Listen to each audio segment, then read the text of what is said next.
lai mēs tiktu kaut kur uz priekšu, vispirms ir jālikvidē visi komunisti, kas ir pie varas. Mums ir jānāk citai paudzei, kas domā progresīvi, nevis veco komunistu garā, ka domā tikai un vienīgi kā vairāk savā kabatā un kā vairāk nospērt no nabagiem. Kā tikai nabagus apsākt, tikai nabagus. Lūdzu, man draud ar apsārdzi, man baigi ātri jārunā. Pagaidiet.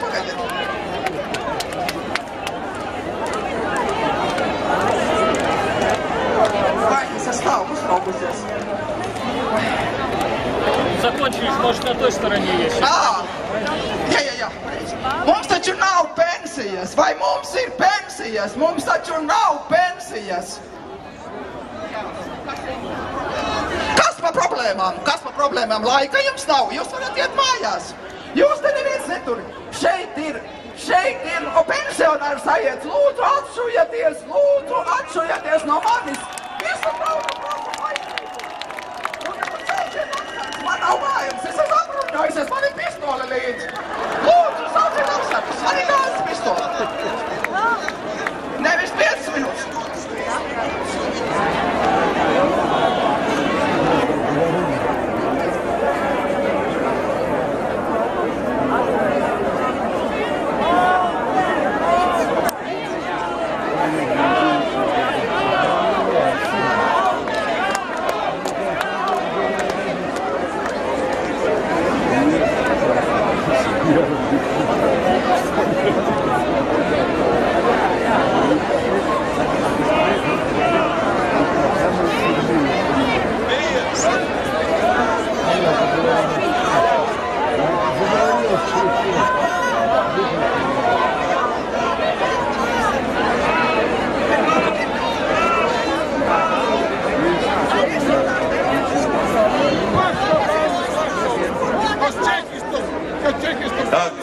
Cienījamies sapulces dalībnieki.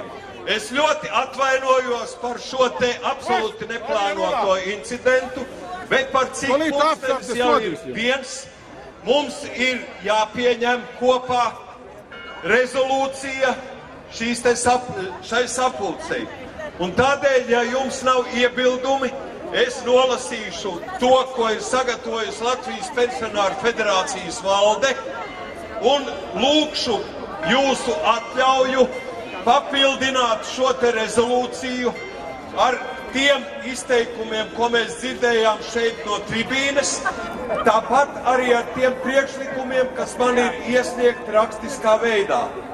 Mēs tāpat plānojam, ka pievienosim šai rezolūcijai, pievienosim visu plakātu tekstus, lai viņus kopā ar rezolūciju nogādātu Latvijas Republikas valdībai un Saimai. Vai mēs varam ķerties klāt pie rezolūcijas? Nedrīkst vairs.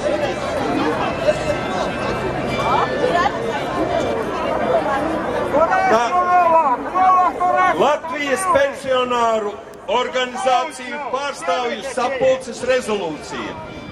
Pensionāru organizāciju pārstāvji no Vidzemes, Latgales, Kurzemes, Zemgales un Rīgas pauž satraukumu par vecākās paaudzes dzīves līmeni, kas turpina strauji pasliktināties.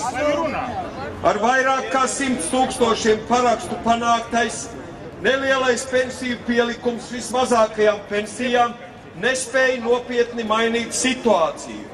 4. daļa Latvijas pensionāru turpina saņemt ienākumus, kas ievērojami zemāki par iztikai nepieciešamo.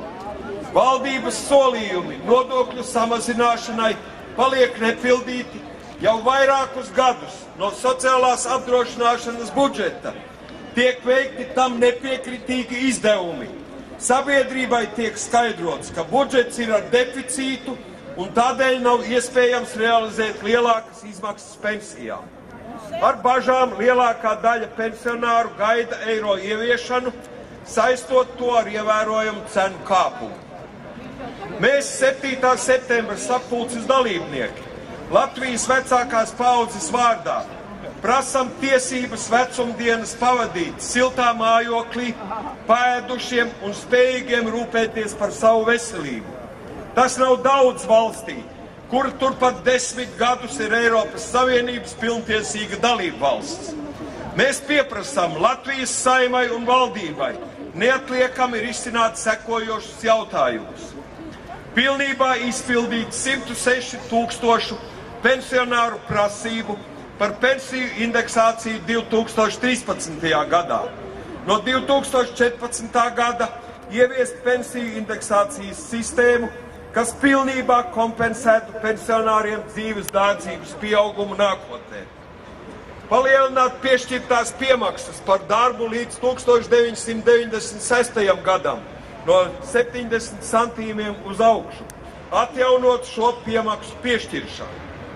Ieviest valstī pensionāru veselības apdrošināšanas sistēmu, kas ļautu visiem pensionāriem izmantot ārstniecības iestāžu pakalpojumus veselības uzturēšanai pilnā apmērā.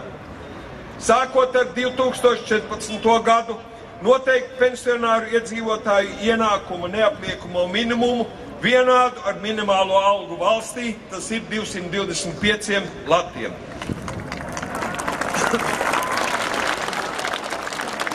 Vai mēs varam pieņemt šādu te rezolūciju, papildinot viņu? Es redzu, kad ir pacelts masveidā rokas. Vai, paldies jums, vai ir daudz tādu, kas nepiekrīt šādai rezolūcijai? Jā, es redzu 3 rokas. Jā, 4. Tātad mēs šādu te rezolūciju esam pieņēmuši. Tātad man ir vēl pieteikušies diezgan daudzi cilvēki, kas vēlētos kaut ko teikt mūsu šodienas sapulcei.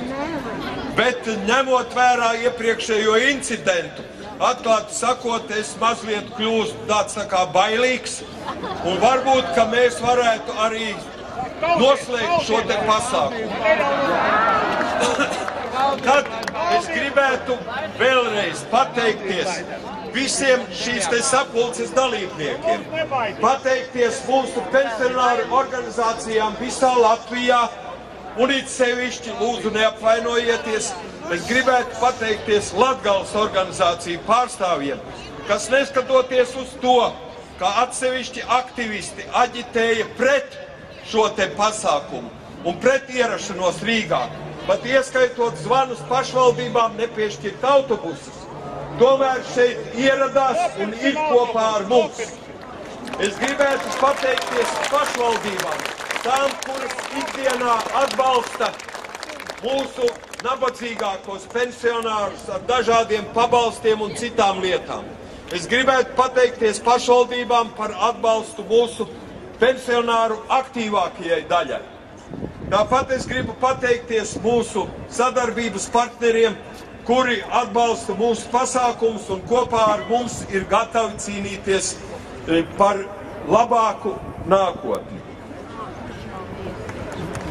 Es gribētu pateikties arī tām starptautiskajām organizācijām un vispirmām kārtām igauņu kolēģiem, kas ir solidarizējušies ar mums un atbalsta mūsu prasības Latvijas Republikas valdībai un Saeimai. Un visbeidzot, es domāju, ka mēs kopā esam ļoti liels spēks. Ja mēs būsim vienoti un iesim uz nosprausto mērķi, mēs varam sasniegt daudz. Paldies jums!